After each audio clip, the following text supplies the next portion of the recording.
बाकी let us सी day 5 क्या लाता है। England will come to prove some point, और बेन के स्टोक्स के बच के रहना भाई बड़ी डैश डैश चीज है, और he will do everything possible specially with the ball to deliver the results. और इस बंदे की पता नहीं किस्मत है या क्या, ये हमेशा उस लाइमलाइट वाले सिनारियो में होता है, और इसे वो कहते हैं ना कि बेस्ट, वो क्या कहते हैं, लार्जर देन लाइफ पोर्ट्रेट करने वाली चीजें या हीरो बनने वाली चीजों में पता नहीं कैसे ये होता भी है और इसे वो मिलता भी है। सो वही हुआ जिसका डर था।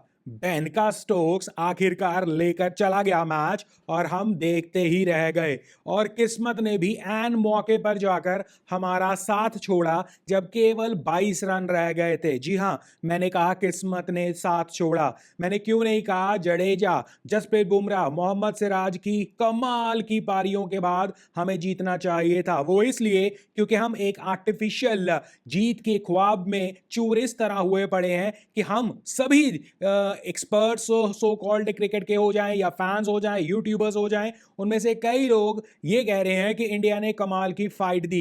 Well, let's talk about some reality. और अगर रियलिटी का आपको सामना करने में दिक्कत नहीं है, then only you can understand ये सब हुआ क्या। It was written on the wall कि हम कब, ये नहीं कि हम हार रहे हैं, बट हम कब हार रहे हैं। और इसकी सारी कथा शुरू हो गई थी डे 4 पर। हालांकि डे 4 पर जब आपकी 4 विकेटें गिरी, तब आपके पास उम्मीदें थी। उम्मीदें क्या थी? केएल राहुल, उसके बाद ऋषभ पंत, उसके बाद रविंद्र जडेजा, उसके बाद वॉशिंगटन सुंदर, नीतीश रेड्डी, ये सारी उम्मीदों का पार्ट था। और आपके पास 135 रन, जस्ट इमेजिन, 135 रन रह गए थे, या आपको 193 run what ever it was, 200 से नीचे रन टोटल मारने थे। I don't think so it was a big deal. सिर्फ और सिर्फ हम अपने डर की वजह से, सिर्फ और सिर्फ उस खौफ की वजह से हम अपने आप को ले डूबे जहां हमें नहीं जाना था। वेल खैर, दिन शुरू होता है, और हमारी बातें कल वाली वीडियो पर भी मैंने कहा था कि जब मसले बड़े होते हैं, केएल राहुल का पंगा पड़ना लगभग गारंटेड होता है। बट हम स्टिल होपफुल थे क्योंकि केएल राहुल ने इस सीरीज में कमाल की बैटिंग की है। वो डे 4 पर भी अच्छी बैटिंग करते दिखे थे, इसके अलावा इस सीरीज में भी केएल राहुल अच्छा दिख रहे हैं। बट अगेन, ये टोटल बड़ा नहीं था। बट जब हमने पहले दिन 4 विकेटें खोई, और तब तक केएल राहुल बहुत कंफर्टेबल भी चल रहे थे, बट जब डे 5 पर आया, मसला हल्का सा बड़ा होना शुरू हुआ, और वो मसला केएल राहुल हैंडल नहीं कर पाए। बट क्या इसमें सिर्फ केएल राहुल का फॉल्ट है? I don't think so. क्या इसमें सिर्फ ऋषभ पंत का फॉल्ट है? May be, may be not. But कहीं ना कहीं ये सभी मिलकर 6 बैट्समैन अगर 120, 30, 40, 50 रन नहीं मार सकते हैं, तो इसमें टीम कॉम्बिनेशन का डेफिनेटली कसूर है। और टीम ने, या हमें यह भी पता लग गया कि आप एक्स्ट्रा बैटर्स खिलाकर जीत नहीं सकते हो, ये हमें दिख गया है। आप बल्लेबाजी चाहे 8 नंबर तक कर लो, चाहे 9 पर कर लो, चाहे 10 पर कर लो, अल्टीमेटली आपको विकेट्स, आपके बॉलर्स को कमाल की और प्रॉपर विकेट्स निकालनी होगी, नहीं तो प्रॉब्लम आपके सामने है। अब at the end of the day हम ये कह सकते हैं कि हमारी बहुत सारी गलतियां हुई, चाहे ऋषभ पंत का रनआउट होना पहली इनिंग में, चाहे सेकंड इनिंग में हमने जब डे 4 पर लास्ट सेशन में या लास्ट फ्यू 1 घंटे में हमने विकेट्स खोई, वो हमारा कसूर हो, या वट एवर इट वॉज।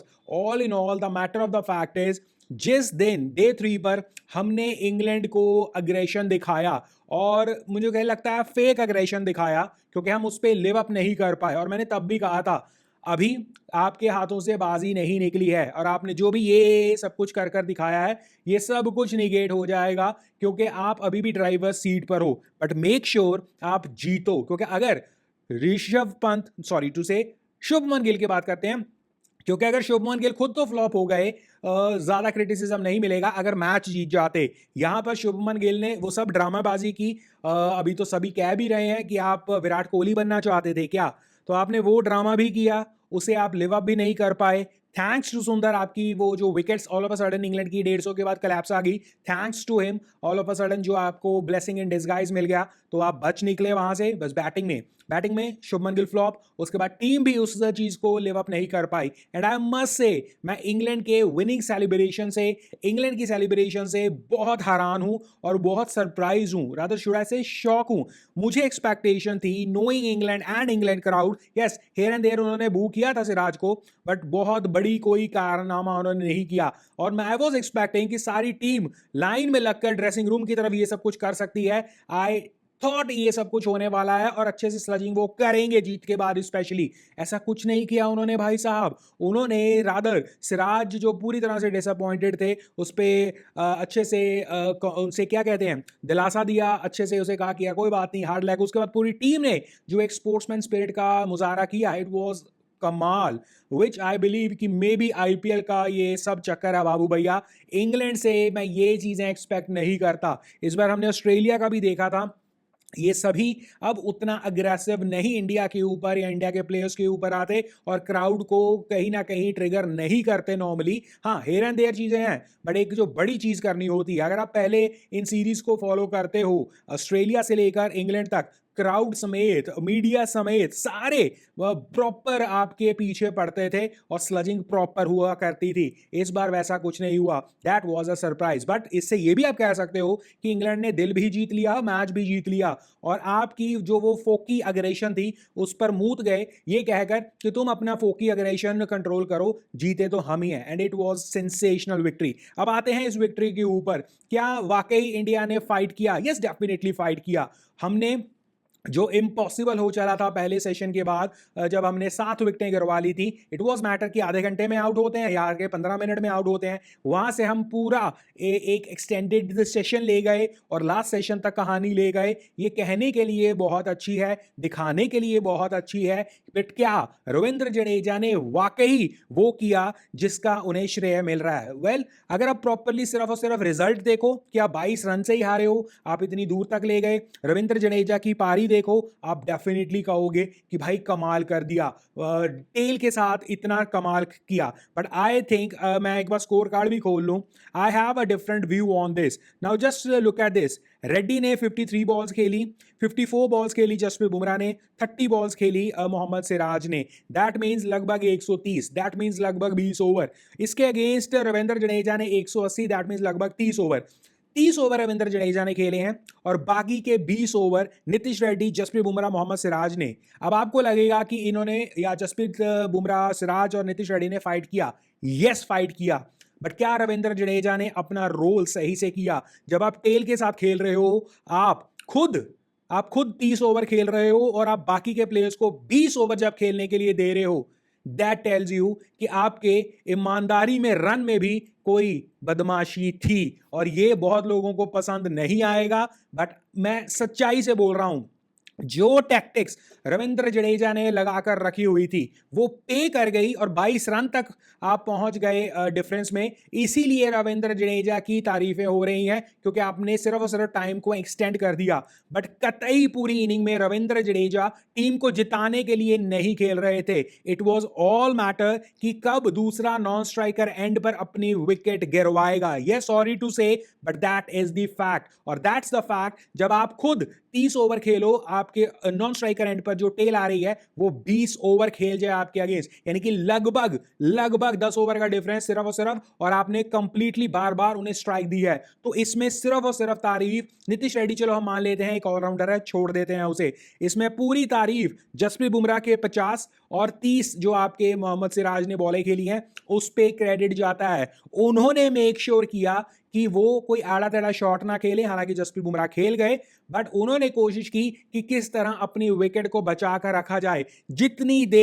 जितनी देर टेल ने अपनी विकेट बचाकर रखी, लगभग 100 प्लस गेंदों में, लगभग इस टाइम पे हमारे रविंद्र जडेजा ने कोई अग्रेशन नहीं किया, कोई रन बनाने की दिलचस्पी नहीं की। उनका एक सेट पैटर्न था कि पहली बॉल डॉट, दूसरी बॉल डॉट, तीसरी बॉल डॉट, चौथी पे सिंगल लो और पांचवी छठी दे दो दूसरे एंड पर। और कई बार इस पार्टनरशिप में, स्पेशली विद द सिराज, ऐसा भी हुआ मोहम्मद सिराज ने ओपनिंग या ओवर की स्टार्ट अपने स्ट्राइक पर ले ली। कई बार आपने दूसरे बॉल, तीसरी बॉल से स्ट्राइक लेनी आपको पड़ गई, दैट मीन्स आपको पूरा ओवर निकालना पड़ गया। सो इट वाज ऑल कहीं ना कहीं बदमाशी, शैतानी, पॉलिटिकल दिमाग तो है ही है। इट वॉज द मैटर कि कब विकेट गिरेगी। मोहम्मद सिराज एक सिटिंग डक थी, मोहम्मद सिराज किसी भी वक्त अपनी विकेट निकलवा सकते थे। हालांकि जसप्रीत बुमराह कंपैरेटिवली अच्छा खेल रहे थे डिफेंसिव तौर पर, but Mohammed Siraj, it was written कि इनकी विकेट गिरेगी। अब कब गिरेगी वो देखने लायक बात होगी। स्टिल रविंद्र जडेजा ने बार बार उन भाई साहब को स्ट्राइक दी। अल्टीमेटली आप इतना इतना ज्यादा लक के ऊपर भरोसा कर रहे हो, इसमें कई लोग रविंद्र जडेजा को बिल्कुल क्रिटिसाइज नहीं करेंगे, बट मैं कंप्लीटली इसकी रिस्पॉन्सिबिलिटी रविंद्र जडेजा पर लगाता हूं। आप ये कहकर बचा सकते हो रविंद्र जडेजा को कि रविंद्र जडेजा ने अकेले ठेका नहीं लिया हुआ, डेफिनेटली टॉप ऑर्डर की जिम्मेवारी बनती है। बट ये जो एक नोशन और ये जो एक कहानी सेट की गई है ना कि इंडिया ने फाइट किया, सबसे पहले इंडिया ने फाइट नहीं किया। इंडिया ने घुटने टेके हैं, शुड आई से बीसीसीआई ने घुटने टेके हैं, बीसीसीआई की क्रिकेट टीम ने घुटने टेके हैं, और रविंद्र जडेजा एक अपने एंड को संभाल कर बैठे थे, बहुत अच्छी बात है। मोहम्मद सिराज और जसप्रीत बुमराह ने फाइट दिखाई है, बाकी सारा हमारा लाइनअप फिसड्डी साबित हुआ है। और एक ऐसा मैच जहां पर इंग्लैंड का बनता ही नहीं था जीतना, छोड़ो बनता ही नहीं था सस्टेन करना, 190-200 क्या थे एक ऐसी सीरीज में जहां इंडिया के बैट्समैन उनसे आउट नहीं हो रहे हैं, उनके बॉलर्स गिव अप कर चुके हैं। उस पिच पर आप 200 से नीचे का टोटल डिफेंड करवा जाते हो और इंग्लैंड के बॉलर्स आपको ऑल आउट कर जाते हैं। It is a shocker. और अगेन इंडिया की तरफ से या बीसीसीआई की टीम की तरफ से सिर्फ मोहम्मद सिराज और आपके जसप्रीत बुमराह ने फाइट दिखाई है, वो भी इसलिए क्योंकि ये उनसे एक्सपेक्ट ही नहीं किया जा सकता कि वो इस तरह डिफेंड भी करते हैं। स्टिल उन्होंने कहीं ना कहीं फाइट दिखाई, रविंद्र जडेजा ने मौके का फायदा उठाया। अब क्योंकि वो इतनी दूर तक चले गए, अब जस्ट इसे मैं एक और आपके लिए ट्विस्ट कर देता हूं, रविंद्र जडेजा की हकीकत आपको यहां से पता लग जाएगी। एंड आई अगेन से रविंद्र जडेजा के बारे में इसलिए मैं लंबी बात कर रहा हूं यहां पर, क्योंकि हम यहां पर कंसंट्रेट से रविंद्र जडेजा, जसप्रीत बुमराह और मोहम्मद सिराज की उस लास्ट की 2 विकेट की पार्टनरशिप के ऊपर बात कर रहे हैं, टॉप ऑर्डर के बारे में बात अभी नहीं कर रहे हैं। तो हकीकत ये है कि अगर रविंद्र जडेजा के अगेंस्ट ये मोहम्मद सिराज और जसप्रीत बुमराह इस तरह डिफेंड ना कर पाते और नॉर्मली जिस तरह हमारे टेल एंडर्स आउट होते हैं 5-10 बॉलों में आउट हो जाते, तो रविंद्र जडेजा का कंट्रीब्यूशन क्या रहा? सिर्फ ये कि उन्होंने अपनी विकेट बचाकर, जो कि क्रेडिट की बात है, बाकी तो ये भी नहीं कर पाए, बट उनकी सारी पारी, सारी इनिंग्स, सारा जोर मोहम्मद सिराज और जसप्रीत बुमराह के वजह से लगा है और उन्होंने खुद इस अपॉर्चुनिटी का फायदा नहीं उठाया। आपने प्रीवियसली अगर टेल के साथ लोगों को बैटिंग करते देखा होगा, स्टैट्स निकाल कर देख लो, आई एम नॉट श्योर कि उसमें भी इस तरह का डिफरेंस आपको देखेगा कि जहां आपका एक बल्लेबाज 30 ओवर 180 बॉलें खेलता है, दूसरे 120 बॉलें तक खेल लेते हैं। आई डोंट थिंक सो, ऐसा मैंने तो देखा होगा, या at least I can not recall. मैं ये डेफिनेटली कहता हूं कि अगर 200 बॉल्स आपका एक मेन बैट्समैन खेल जाता है तो टेल एंडर को 50 से ज्यादा बॉलें, मे बी उससे भी कम ज्यादा मौका नहीं दिया जाता, क्योंकि इतनी देर आप एक्सपेक्ट नहीं करते हो टेल खड़ जाए। बट यहां पर शैतान रविंद्र जडेजा की जो टैक्टिक्स थी उसमें बस यही था कि कब विकेट गिरे, और वो विकेट गिरी नहीं, इसलिए रविंद्र जडेजा वो सिंगल कर ओवर में इतनी दूर तक चले गए, जो कि अपने आप में अच्छा है। As a batsman, as a individual Ravindra Jadeja को देखा जाए, हैट्स ऑफ, कमाल कर दिया। बट वो कमाल में शैतानी मुझे दिखी, किसी और को नहीं दिखी। आई कैन नॉट से मोर ऑन दैट, अगर नहीं किसी को दिखी। 61 रन रविंद्र जडेजा बनाकर नॉट आउट रहे 33 की स्ट्राइक रेट के साथ, और ये तब जब आप लास्ट के 2-3 बल्लेबाजों के साथ बल्लेबाजी कर रहे हो, आप 30 की स्ट्राइक रेट से रन मार रहे हो। यार कुछ तो गड़बड़ है दया, रविंद्र जडेजा साहब, कुछ तो गड़बड़ है। एनीवेज, इसके अलावा बाकी टॉप ऑर्डर के बारे में क्या बात करें? कल ही 4 विकेटें गिरवाने के बाद जो हालचाल हमारा हुआ, केएल राहुल के बारे में हम बात कर चुके हैं। जब मसले बड़े होते हैं केएल राहुल साहब खड़े नहीं होते हैं, अब ये दोबारा से कहा जा सकता है इस मैच को देखने के बाद। Rishabh Pant, it was a dice कि 6 आएगा, 4 आएगा कि 1 आएगा।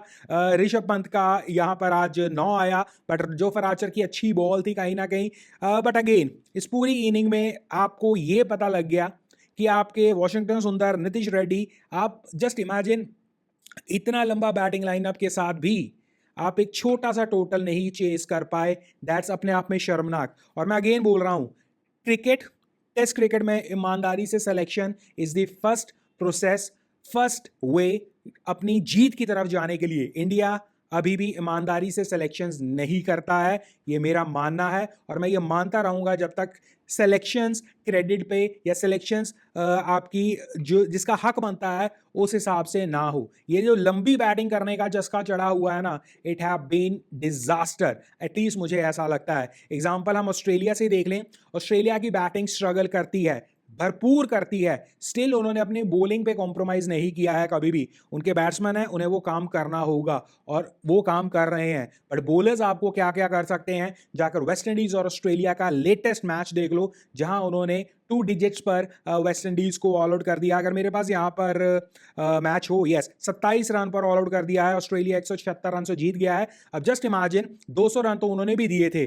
चेस करने के लिए या उसके आसपास। और ये सीरीज में अगर आप फॉलो कर रहे हो ऑस्ट्रेलिया और वेस्ट इंडीज वाली सीरीज में ऐसा ही हो रहा है, आपको बहुत ज्यादा स्कोर नहीं दिख रहे हैं, 200-250 रन बस इतने ही स्कोर ऑस्ट्रेलिया वाले मार रहे हैं। बट उसके अगेंस्ट वेस्ट इंडीज उतने भी नहीं मार पा रहा है क्योंकि ऑस्ट्रेलिया की बॉलिंग प्रॉपर बॉलिंग है। डिस्पाइट ऑस्ट्रेलिया के ओपनर स्ट्रगल कर रहे हैं, डिस्पाइट ऑस्ट्रेलिया का मिडिल ऑर्डर स्ट्रगल कर रहा है, हेयर एंड देयर एक आधा कोई परफॉर्मेंस आती है, बट वो बॉलिंग पे कॉम्प्रोमाइज नहीं कर रहे हैं। बट हम क्या करते हैं, हम पूरा बॉलिंग पे कॉम्प्रोमाइज करते हैं और बैटिंग को लंबा खींच देते हैं, और इस वजह से प्रॉब्लम हमें दिख रही है। बाकी अगर आपको रविंद्र जडेजा की नीयत पर वाकई नहीं लग रहा, क्योंकि मीडिया पर तो उसकी तारीफ होगी, क्योंकि अल्टीमेटली, और हाँ आजकल मैं देख रहा हूँ कई बहुत अच्छे अच्छे यूट्यूबर्स जो मेरे भी पसंदीदा थे, उन्होंने भी एक ऐसा स्टांस ले लिया है जहां पर वो टीम इंडिया को क्रिटिसाइज करने से डर रहे हैं। नॉट शुड आई डर रहे हैं, उनकी टैक्टिक्स इस तरह चल रही है कि भाई इन्हें मत क्रिटिसाइज किया जाए, क्योंकि अल्टीमेटली वहां तक आपकी वीडियो पहुंच रही है और आपको लगता है कि आप कहीं ना कहीं उनकी गुड बुक्स में रहोगे तो आपके लिए फायदा आगे हो सकता है। और ये हो रहा है, जो खींच के रखते थे ना काम, उनके यहाँ पर ऐसा हो रहा है। I have observed it lately, वैसे भी कुछ प्लेयर्स उन्हें फॉलो भी कर रहे हैं रिसेंटली, बट अब वो दमदार वाली जो सच बोलने वाली कला है, अब वो टीम इंडिया को प्रोटेक्शन के ऊपर, देशभक्ति के ऊपर ज्यादा आ गई है, विच आई फील चलो अपना अपना धंधा अपना अपना हिसाब है। बट ये मैच में मुझे ऐसा लगा, आपको क्या लगा? बाकी ग्रेट परफॉर्मेंस बाय इंग्लैंड, जिस मैच में उनका कुछ लेना देना नहीं था जीत के साथ, वो जीत कर निकल गए।